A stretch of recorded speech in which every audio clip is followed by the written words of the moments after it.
Hi ನಮಸ್ಕಾರ ನೀಟಿ ವಿದ್ಯಾರ್ಥಿಗಳೇ.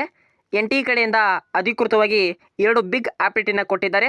So compulsory ಎಲ್ಲ ವಿದ್ಯಾರ್ಥಿಗಳು ಜುಲೈ 30ನೇ ತಾರೀಕೊಳಗಾಗಿ ನಿಮ್ಮೊಂದು ಬ್ಯಾಂಕ್ ರೀಫಂಡ್ ಮಾಡಬೇಕಾಗತ್ತೆ. ಸೊ ಕಂಪಲ್ಸರಿ ಬ್ಯಾಂಕ್ ಡೀಟೇಲ್ಸ್ನ ರೀಫಂಡ್ ಕೊಡಿ, ಅಂದರೆ ಕನ್ಫರ್ಮೇಷನ್ ಮಾಡಬೇಕಾಗತ್ತೆ. ಕಂಪಲ್ಸರಿ ನೀವು ಜುಲೈ 30ನೇ ತಾರೀಕೊಳಗಾಗಿ ಮಾಡಬೇಕಾಗಿತ್ತು. ಇದು ನಿನ್ನೆ 14ನೇ ತಾರೀಕಿಗೆ ಎಂಡಿಂಗ್ ಆಗಿತ್ತು. ಅದನ್ನು ಎನ್ ಟಿ ಕಡೆಯಿಂದ ಅಧಿಕೃತವಾಗಿ ಮುಂದುವರಿಸಿ ನಿಮಗೆ ಟೈಮನ್ನು ಕೊಟ್ಟಿದ್ದಾರೆ.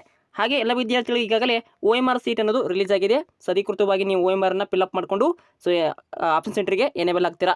ಕಂಪಲ್ಸರಿ ಎಲ್ಲ ವಿದ್ಯಾರ್ಥಿಗಳು ಜುಲೈ 30ನೇ ತಾರೀಕು ಒಳಗಾಗಿ ನೀವು ಬ್ಯಾಂಕ್ ಡೀಟೇಲ್ಸ್ನ ರೀಫಂಡ್ ಮಾಡಿ. ಈಗಾಗಲೇ ಎಲ್ಲ ವಿದ್ಯಾರ್ಥಿಗಳು 11 ಲಕ್ಷ ವಿದ್ಯಾರ್ಥಿಗಳು ಏನು ಮಾಡಿದ್ದಾರೆ ಅಂದರೆ ಬ್ಯಾಂಕ್ ಡೀಟೇಲ್ಸ್ನ ರೀಫಂಡ್ ಮಾಡಿದ್ದಾರೆ. ಹಾಗೂ ಇನ್ನೂ 8 ಲಕ್ಷ ವಿದ್ಯಾರ್ಥಿಗಳು ಬಾಕಿ ಇದ್ದೀರಿ, ಬೇಗನೆ ಬ್ಯಾಂಕ್ ಡೀಟೇಲ್ಸ್ ರೀಫಂಡ್ ಮಾಡ್ಕೊಳ್ಳಿ. ಇಲ್ಲಿಕಂದ್ರೆ ಬ್ಯಾಂಕ್ ಖಾತೆಗೆ ನೇರವಾಗಿ ಹಣ ಬರೋದಿಲ್ಲ. ಸೊ ಕಂಪಲ್ಸರಿ ವಿದ್ಯಾರ್ಥಿಗಳು ಈಗಾಗಲೇ OMR ಸೀಟ್ ರಿಲೀಸ್ ಆಗಿದೆ. ಇನ್ನೇನು 2 ದಿನದಲ್ಲಿ ನೀವು ಅಂದರೆ ಈಗ ತಾರೀಕು 15, ಇನ್ನೊಂದು 4 ದಿನದಲ್ಲಿ ನಿಮ್ಮದು ಫಲಿತಾಂಶವನ್ನು ಪ್ರಕಟಿಸ್ತಾರೆ ಅಧಿಕೃತವಾಗಿ. ಎನ್ ಟಿ ಕಡೆಯಿಂದ ಜುಲೈ 20ನೇ ತಾರೀಕೊಳಗಾಗಿ ನಿಮ್ಮೊಂದು ಫಲಿತಾಂಶವನ್ನು ಪ್ರಕಟಿಸಿ ಅಧಿಕೃತವಾಗಿ 3 ದಿನದಲ್ಲಿ ಕೌನ್ಸಿಲಿಂಗ್ ಡೇಟನ್ನು ಸ್ಟಾರ್ಟ್ ಮಾಡ್ತಾರೆ. ಸೊ ಎಲ್ಲ ವಿದ್ಯಾರ್ಥಿಗಳು ಆಪ್ಷನ್ ಸೆಂಟ್ರಿಗೆ ಮಾಡಬೇಕಾಗುತ್ತೆ compulsory. So bank details refund ಮಾಡಿಕೊಟ್ರೆ ನಿಮಗೆ ಆಪ್ಷನ್ ಸೆಂಟ್ರ್ ಎನೇಬಲ್ ಆಗುತ್ತೆ. ಮತ್ತು ಹಾಗೆ ಈಗ ಏನಂದರೆ MBBS ಸ್ಟೂಡೆಂಟ್ಸ್ಗೆ ಫೀ ಸ್ಟ್ರಕ್ಚರ್ ಕೂಡ ರಿಲೀಸ್ ಮಾಡ್ತಾರೆ ಬೇಗನೆ. ಎಲ್ಲ ವಿದ್ಯಾರ್ಥಿಗಳು ಡೌಟ್ಸ್ ಇದ್ದರೆ ಕಮೆಂಟ್ ಮೂಲಕ ಮಾಹಿತಿ ಕೊಟ್ಟರೆ ನಿಮಗೆ ಸದ್ಯ ರಿಪ್ಲೈ ಮಾಡ್ತೀವಿ ಅಂತ ಹೇಳ್ತಾ ಎನ್ ಟಿ ಕಡೆಯಿಂದ ಅಧಿಕೃತವಾಗಿ ನೀವು ಏಜೆನ್ಸಿಯವರಿಗೆ ಕಾಲ್ ಮಾಡಿ ಕೇಳ್ಕೋಬೋದು.